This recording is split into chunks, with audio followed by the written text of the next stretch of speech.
And then Bruno will be jumping into the second question, which does come from an agent. So the agent says that they have a lease that's coming to an end on the 30th of November, which is next week, this month. The tenant then asked if they could stay on until end of December because they were writing exams, right? We then agreed that she could or stay on until the end of December. Today, the agent gets informed that she's actually moving out at the end of this month in November. So she's now gone against her word of moving out at the end of December. She's decided that no, end of November, she'll actually move out. The question then is, can the landlord then hold them responsible for December's rent on the basis, of course, that they indicated that they'll only move out at the end of December? Bruno? So look, the simple answer is around the fact that lease agreements don't necessarily need to be in writing. So that's the one issue that you may experience, but it does come down to what the lease agreement actually says. So based on this question, I'm making the assumption that the lease wasn't renewed.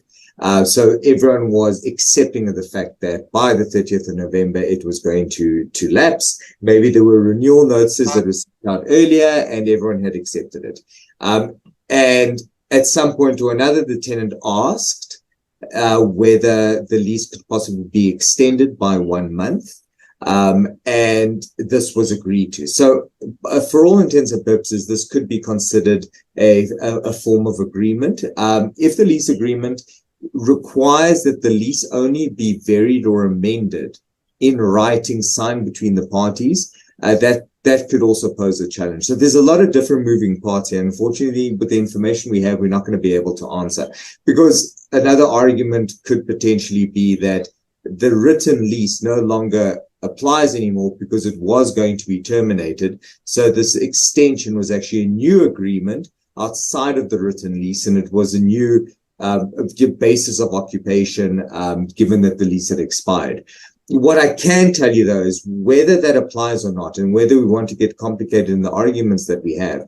If there was a verbal agreement that the tenant would stay until the end of December, and let's say this was an email, for example, then there's very, very good prospects that the landlord could very well hold the tenant to this.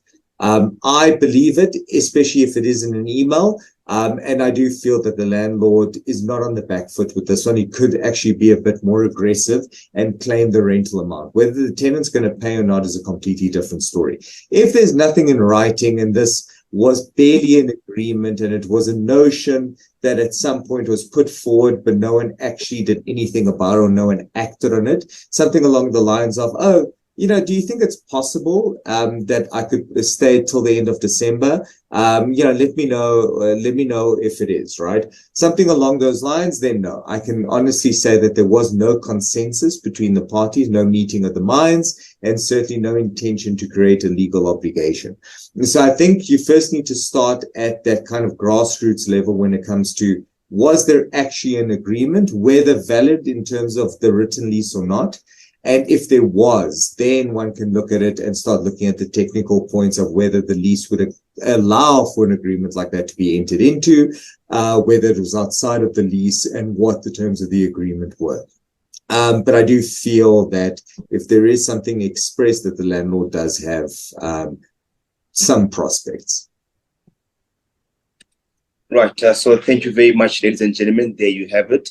That does bring us to the end of today's episode, and I do believe we'll be back again next week, Tuesday, with more questions from you guys that we'll be taking and giving you more answers. Thank you very much, and that brings us to the end of today's episode. Thanks, guys. Cool. Thanks. Thanks. Yes.